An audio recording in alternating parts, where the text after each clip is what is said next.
Olá, eu sou a Paty Kirsch e hoje eu vou falar sobre a fantasia de sequestro.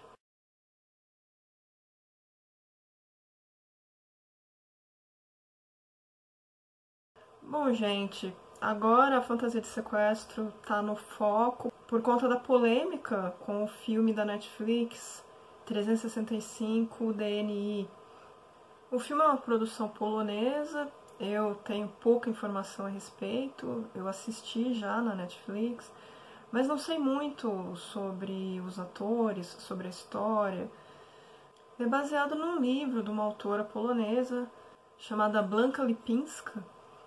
E que eu saiba, o livro não foi traduzido para o português, não sei se tem tradução em inglês. Realmente eu não sei muita coisa. Polonês não está entre as línguas que eu falo, não falo nem um pouquinho de polonês, então não consegui ainda ter muita informação. Eu sei que o ator, o protagonista lá, o bonitão, ele é um cantor italiano. Me parece que ele é tipo um John Cicada da Itália, assim, um cara que canta música romântica, até tem música dele na trilha sonora do filme. E o filme tá fazendo muito sucesso porque provavelmente ele é excitante, né? O pessoal tá ficando bem animado quando vê o filme. E isso tá gerando uma mega polêmica, porque aí ao mesmo tempo tem o pessoal que não curte esse kink e aí tá falando, nossa, mas é muito problemático, né? O cara sequestra a moça, tal, né, e tá querendo forçar uma barra ali com ela. Então, eu decidi falar sobre esse fetiche, sobre essa fantasia de sequestro, que é uma fantasia muito comum, apesar de ser assustadora. É um assunto espinhoso, assim como a fantasia de estupro também é, mas a gente fingir que não existe não vai adiantar nada, né? Não vai desaparecer só porque ninguém tá falando a respeito. Então vamos lá. É, Qual que é a ideia da fantasia de sequestro? O pessoal que faz isso, né? Que, em primeiro lugar, é uma fantasia muito trabalhosa. Então, em geral, ela é mais comum entre quem quer fazer o sequestrado do que quem quer fazer o sequestrador. Eu sei que tem gente que tem esse tipo de excitação em sequestrar, mas o que a gente mais vê é alguém que gostaria de passar pela experiência de ser sequestrado pedindo, ai, nossa, queria tanto que alguém fizesse, porque dá um mega trabalho, né? Além de ser, assim, muito difícil de justificar se alguém pega você fazendo, né? Não, mas ele quis, tal. Explica pra polícia, né? Que você pôs a pessoa no porta-mala do seu carro, amordaçada. Ah, não, mas isso aqui é consensual. É super difícil, né? É bem complicado. Mas tem, e pra mim, pessoalmente, é assustadora, né? É curioso porque o ser humano tem uma certa tendência a se sentir atraído pelo que o assusta, né? Então, pode ser algo a ver com isso. Do meu ponto de vista, pela minha experiência analisando fantasias sexuais e práticas sexuais, o que me parece é que é a mesma atração da ideia do estupro. É a atração pela ideia de que alguém te quer tanto que vai impor o poder sobre você e te levar, te colocar em cativeiro. Eu topei com a informação recentemente de que entre as fantasias sexuais, as fantasias de troca de poder estão entre as 3 mais comuns. Então, assim, não é uma coisa de meia dúzia de gato pingado, é uma coisa muito presente na psique humana. É claro, a gente começar a tentar descobrir de onde isso vem é muito complicado. Tem uma questão cultural, tem uma questão social, né, uma questão de como a nossa sociedade se estrutura, tem uma série de questões envolvidas, né? Então é muito difícil realmente a gente pontuar por quê. Eu acredito que é muito mais uma consequência do que uma causa. É uma consequência das ideias de desejo que culturalmente são muito comuns. E não é no Brasil isso. Isso acontece aqui no nosso país, isso acontece nos Estados Unidos, isso acontece na Polônia, isso acontece no Japão. Muitos países do mundo, se você for analisar as fantasias das pessoas, Fantasias de dominação, de troca de poder, elas estão ali, estão presentes. E a ideia do sequestro é uma ideia extrema de troca de poder. A pessoa perde o poder meio forçosamente. Na realidade, é um crime hediondo. Todo mundo sabe disso. Assim como estupro também é.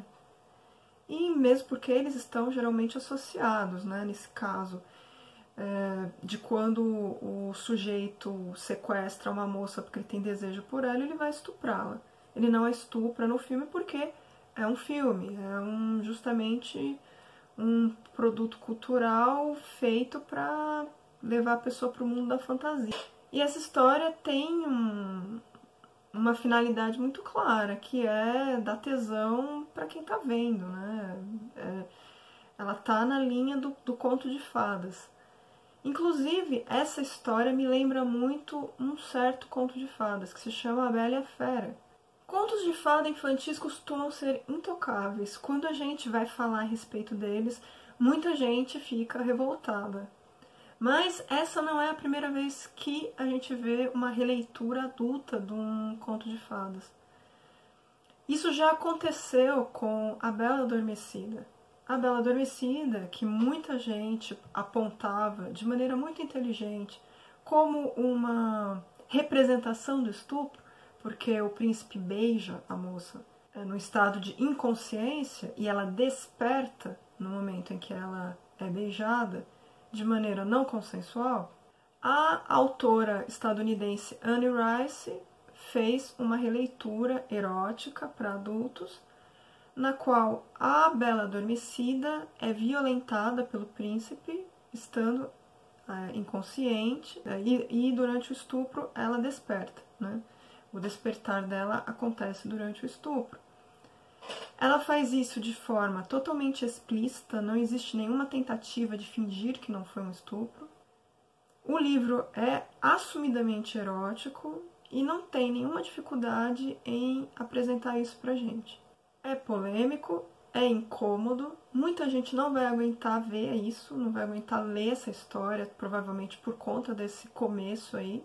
Mas é erotismo, é literatura, né? A Anne Rice é uma autora consagrada, ninguém discute que os livros dela são bons. Eu pessoalmente acho a prosa dela muito pesada, acho que a narrativa dela é muito densa e até erotismo com ela acaba ficando muito denso da gente ler, mas ela é uma pessoa muito respeitada como escritora. Mas o que a gente tem que ter em mente é que é uma história de ficção e que não necessariamente uma fantasia sexual tem que ser realizada. Então não é porque existe uma fantasia de estupro ou uma fantasia de sequestro que isso precisa acontecer de verdade. Agora, quando isso está lá na ficção, num produto cultural, aí a pessoa tem uma certa liberdade para exercitar esse desejo proibido. Agora, voltando à questão de A Bela e a Fera, né?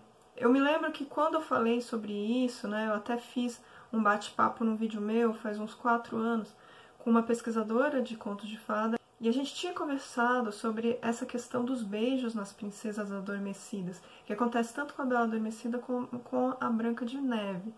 E a gente tinha conversado também sobre a Bela e a Fera, sobre como a Bela e a Fera acaba sendo uma certa representação de síndrome de Estocolmo. Porque a fera mantém a Bela em cativeiro e a Bela, com o seu amor, vai mostrando um novo mundo para a fera. E o amor, o carinho da Bela acaba trazendo o príncipe que está dentro da fera à superfície. Isso é uma situação fantástica, obviamente, mas lá no conto de fadas representa algo da realidade, né? Que seria, mesmo por mais horrível que seja o que o homem está fazendo, se você for legal com ele, de repente ele mostra um lado doce, amoroso para você. É uma história antiga, né? É claro, hoje em dia a gente não precisa mais encarar isso dessa forma, a gente pode fazer 1000 releituras do conto de fadas, mas não tem como a gente esconder que lá na raiz existia um componente, né, de naturalizar um abuso contra a garota. Então, A Bela e a Fera é um conto de 1740, mas até hoje ele é reencenado, tem novas adaptações para o cinema e etc. Então, eu vejo dessa forma. O que a gente está tendo agora, né, é que o livro polonês aí seria uma nova adaptação, mas uma adaptação para adultos dessa história, uma adaptação erótica. Então, o rapaz, ele é bonito, mas ele é um figurão contravenção, herdeiro da máfia siciliana, né? Ele é um cara bruto, mas o amor pode deixá-lo gentil, né? E aí já é mais explícito, porque ele é realmente interessado nela, né? Tinha visto antes, e aí nunca esqueceu, queria vê-la novamente e tal, né? Então é meio que isso, né? E assim, ele e a família dele, eles são bandidos mafiosos, mas eles não são os piores bandidos mafiosos. Eles são bandidos que têm um lado melhor, porque logo no começo tem uns traficantes de pessoas lá querendo fazer negócio com o pai dele. O pai dele fala que não trabalha com isso, né? Quer dizer, tudo bem, ele trafica drogas, ele trafica armas, mas ele tem um limite, que é que ele não vai traficar meninas, garotas, levar para serem estupradas, né? Então, ele é um bandido, mas ele é um bandido com princípios. Isso tudo ajuda a gente a criar uma certa empatia com esses bandidos, que é uma coisa parecida com o que acontece em La Casa de Papel. Para dizer a verdade, eu acho a Síndrome de Estocolmo em La Casa de Papel muito mais pesada, porque o 365 dias, ele é realmente um conto de fadas. Ele tá na linha de um romance bobo que se esgota em si, né? A ideia é bem de entretenimento. Mas La Casa de Papel, não. La Casa de Papel tem uma pretensão de fazer uma crítica social, né? De falar de política. E eu confesso, né? Eu assisti La Casa de Papel pela primeira vez esse ano. E eu nunca tinha visto nenhuma temporada. Vi as 4 temporadas que estão disponíveis de uma vez. E eu tive uma certa dificuldade de empatizar com o grupo de ladrões na primeira temporada. Porque é super pesado. E rola sim uma síndrome de Estocolmo, e não é só entre os personagens ali que se relacionam sexualmente, né? Vou dar uns spoilers aqui, não fiquem bravos comigo, tá? Eu acredito que a maioria já viu, né? Porque existe há bastante tempo essa série, né? Acho que desde 2017. Eu que sou mais atrasadinha.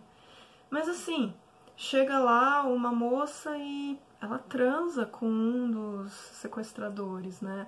E a história vai mostrando pra gente que o namorado dela é muito pior do que o sequestrador. Então, existe ali mesmo um intuito de mostrar pra gente que os sequestradores são gente de bem, assim.